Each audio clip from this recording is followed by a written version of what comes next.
tema que es evidente que es por sobrevivencia. O sea, la gente sin agua no puede vivir. Y ese es el problema más sentido, son las solicitudes que me llegan a mí una y otra vez, ¿verdad? Llevamos meses sin agua y no solo en las áreas donde uno podría imaginarse, sino que en muchas partes de la ciudad. Y bueno, el asunto es que lo que no es aceptable es que la última gran administración con visión de futuro, de largo plazo, fue en los años 70 con Manuel Colomargueta, ¿no?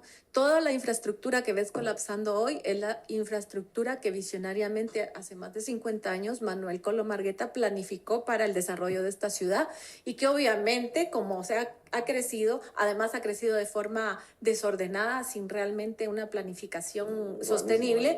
Entonces, eso es lo que yo no perdono, por lo que hablábamos antes, ¿verdad? Ha habido una continuidad en esta administración que tendría que haber invertido en todo aquello que no da votos porque no es visible, pero que es imprescindible para que una ciudad del tamaño de esta ciudad pueda seguir creciendo. El tema del agua, obviamente, no damos abasto porque además, lo que se hace siempre, la infraestructura pública se dejó morir en un abandono imperdonable, ¿verdad? Hay una empresa municipal del agua que nunca gestionó la actualización de todos los drenajes de esta ciudad, donde antes tal vez no vivíamos esta crisis climática y no importaba mucho que se mezclaran las aguas negras con las aguas grises. Hoy tenemos que aprovechar esa agua que ahora cae en abundancia, en pocas horas, llueve lo que llovía en un mes, y todo eso se mezcla, se pierde, vemos los hundimientos porque no ha habido ni siquiera mantenimiento, mucho menos actualización en las necesidades reales de la ciudad.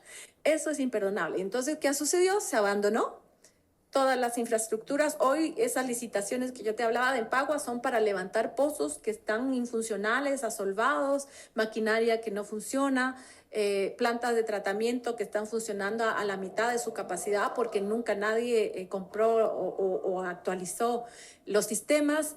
Y entonces, ¿qué sucedió? Por negligencia o por deseo propio, se favoreció a empresarios privados que te venden agua privada, el famoso sistema de agua en bloque, que es con lo que ha subsistido la gente, y entonces Empagua, la empresa pública, le compra a privados esa agua para suplir lo que ellos no son capaces de producir. ¿Crees de que estas empresas privadas al final sean, pues, de la MUNI, que esta falta de agua sea a propósito? Es que eso es lo que pasa cuando tú eres opaco, ¿no? Hay desconfianza, tú no sabes. Yo no lo sé, porque no hay acceso. Hay muchas denuncias que efectivamente, tanto en el tema del agua como en las licitaciones, siempre se favorece a empresas que están relacionadas con el equipo municipal. Puede ser, porque yo no tengo acceso, no es transparente. Entonces, ¿qué es lo que te entra? Desconfianza y duda. No lo sé, ¿no? Pero por otro lado también hay un dejar hacer, que es parte del abandono, ¿no? Porque nadie pone... Hay reglamentos, hay leyes que se tienen que poner para poder administrar adecuadamente el funcionamiento de una ciudad. ¿Y qué pasa? Entonces, los desarrolladores privados no tienen ningún impedimento para abrir 1, 2 o ahora hasta 3 pozos. Cada vez les está saliendo más caro porque todos tiene que ser más vienen claro, metiendo las pajillas a un mismo vaso y cada vez el agua va abajo, abajo, abajo. Es carísimo ahora tener que dotar a los nuevos desarrollos de su propia agua, que dicen propia, ¿verdad? Entonces, la municipalidad, si bien no existe una ley a nivel país de que regule el tema del agua, que es una gran falencia de las que tenemos que ponernos al día también, y siempre se escudan en eso, ¿verdad? No hay ley de agua, no hay ley de agua, entonces dejar hacer. Sin embargo, tú tienes, o sea, eres una entidad que tiene que planificar y que tiene que regular, entonces podrías incentivar, por ejemplo, el aprovechamiento mancomunado, que incluso para los desarrolladores sería un ahorro, y que no todos tengan que abrir sus pozos, sino que se arme una pequeña empresa privada de agua que suministre, pero que no tengan que ser en cada edificio nuevo que tú ves ahora, hay 1 o 2 pozos. Y eso es insostenible. O sea, los pozos ya no, las napas freáticas ya no tienen agua y las que tienen salen con agua contaminada con metales pesados, ¿verdad? Entonces, dejar hacer es también negligencia y es también delito, ¿verdad? Porque es un abandono imperdonable. ¿Y qué podemos hacer? ¿Qué podemos hacer? Votar mejor. Sin embargo, bueno, no, hacer incidencia, ¿no? Y es lo que yo veo, digamos, que estemos nosotros, cuando hablo de nosotros es Oscar y yo, confrontando en cada sesión de consejo, no solo a los concejales y al alcalde, sino al sistema que ellos han fundado e incentivado durante todos estos años, es importante, ¿no? Transparentar, tratar de que, por ejemplo, ellos súper cómodos han anulado todo el tiempo mejor que nadie se entere que existe un consejo y aprovecharon la pandemia que obligó a que todo fuera virtual y cómodamente el consejo hasta enero, febrero de este año seguía sesionando en Zoom. Sí, ¿qué capacidad de deliberación, de entendimiento de esta cosa que es importante de hacer alianzas, de percibir sensaciones o de generar consensos? En una pantalla, para algunas cosas es muy útil, pero para otras, como este proceso deliberativo, definitivamente no. Entonces, ese fue otro logro importante. Entonces, te digo, no hay que perder de vista los pequeños, grandes avances que se tienen. Entonces, que alguien venga y en estos espacios pueda decirte que hay otra forma de administrar la ciudad. En este caso es mi tema, ¿verdad? Yo he trabajado por y para la ciudad, he estudiado ese asunto y claramente puedo evidenciar con conocimiento técnico de que lo que se está haciendo no es lo que se debe hacer.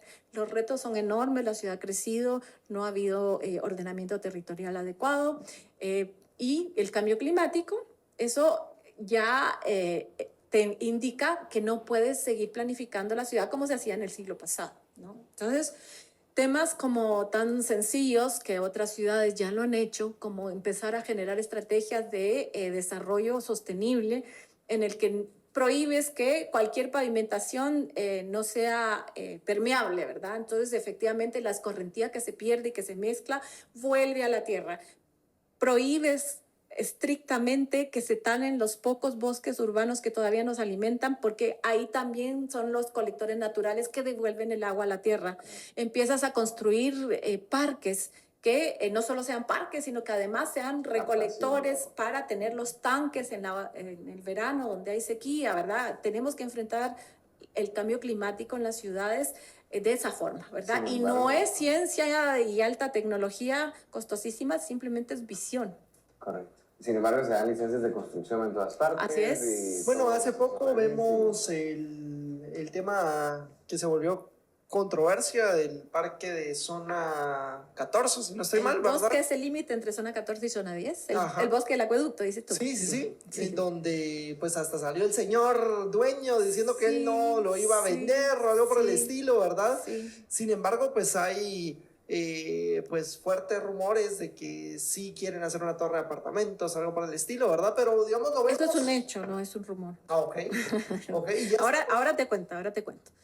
Ese caso que tenemos es un caso interesantísimo porque lo que sucede en este bosque ubicado en una de las áreas más centrales de la ciudad yo le he llamado una singularidad urbana. Es rarísimo que se conserve un bosque de esta naturaleza centenario en medio de un espacio urbano tan urbanizado como ese espacio en la zona 10.